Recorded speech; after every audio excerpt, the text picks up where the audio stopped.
What do you do it for? What are you running for? What are you running to? Hi guys, my name is Candy, so also go by Confidant Candy. If you're new here, thank you for choosing me to watch. If you are subscribed, welcome back to my channel. Today I'm going to talk about imposter syndrome, what it is and how to overcome it. If you'd like to know more, keep watching. What is imposter syndrome? Imposter syndrome is an overwhelming feeling and belief that we are not worthy of what we have or the success that we have accomplished. Imposter syndrome may also be known as imposter phenomenon, which was first introduced in 1978. In a study aimed at how imposter syndrome affects people, there was 150 women in the sample and they had amazing credentials, including PhDs, master's degrees, and were quite successful in their careers. However, many women in the sample believed that they were not intelligent and they were not deserving of their careers. In addition, many of the women felt that they were unqualified to be in the positions that they are in. The researchers identified two groups within the sample. In one group, women had a relative who was deemed the intelligent one, and in turn, the women themselves, were classified as the sensitive one. And in the other group, the relatives of the women had very high expectations of them. Therefore, the women believed that they could never live up to their expectations.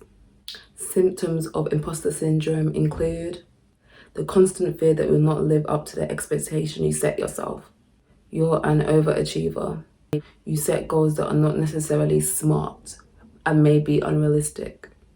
You struggle to accept and internalize success. You are dissatisfied with your work. You may lack self-confidence and it may impact your mental health. To be crystal clear, imposter syndrome is not a mental health diagnosis. However, some of the symptoms do overlap with anxiety disorder. I believe I suffer from imposter syndrome. I always believe that I'm not good enough or that I could be doing more. Let me break it down. I am dissatisfied with where I am in my career. I've had many jobs, okay? Bear in mind I'm only 25, but I do believe that I should be further along in my career. I'm impulsive and that is the reason why I worked so many jobs. I wouldn't always think it through. I would just apply, out of need of money and to get out the house. So I just did what I thought was best at the time, but looking back, I didn't even think it through. I worked in Gatwick Airport cleaning planes. I was a waitress. I worked in a hospital as a pharmacy assistant. I worked in a department store. I worked in Foot Locker. I'm missing loads.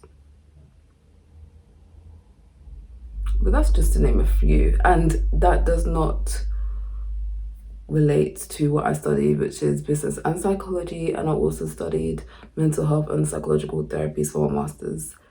Does it make sense? Not really. Another symptom and way that it is shown up in my life is that I try to do a lot of things at once. Before COVID, I was working 2 jobs. I was a full-time student. I was volunteering and I was doing a placement, which was part of my uni course. It was a lot. It was definitely a lot.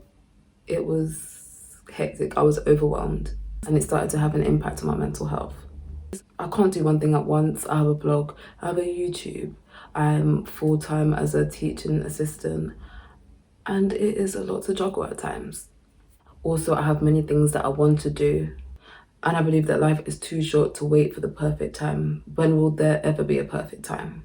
Different types of imposter syndrome are being a perfectionist. You focus specifically on how the task is carried out.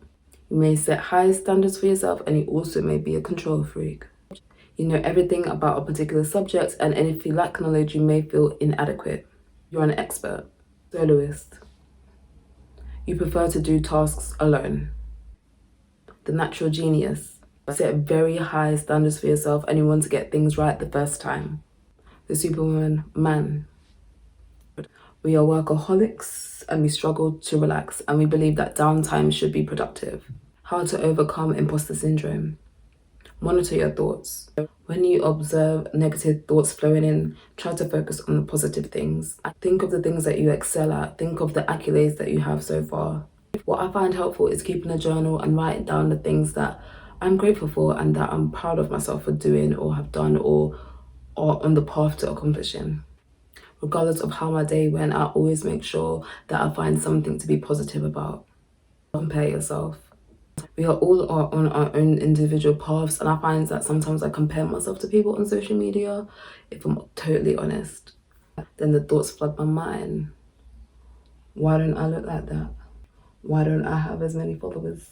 Then I remind myself that it's just an app and it could all go away tomorrow. Social media is just a place where people display their highlight reels. They don't always have to show you the negative things, and you don't know what's going on behind closed doors. So that helps me to remain calm and to just be like, you know what, it's not that deep. Talk about how you are feeling. Keeping things bottled up is not healthy. We need to express ourselves, we need to run, we need to write things down, talk to our loved ones. And you never know, by talking about how you are feeling, you may realize that there are a lot of people who experience imposter syndrome. So that's it for this video, guys. Thank you so much for watching. Do let me know if you do experience imposter syndrome. We are all in this together. I have only learned about it maybe a year, no, not even a year ago. I learned about it like this year, and I realized like, whoa, I experienced that. And I felt like I should make this video to talk about it and to connect with other people and be like, you know what, even though you may appear that you have it all together, you never know what's going on behind it. So thank you so much for watching. Take care, and I'll see you soon.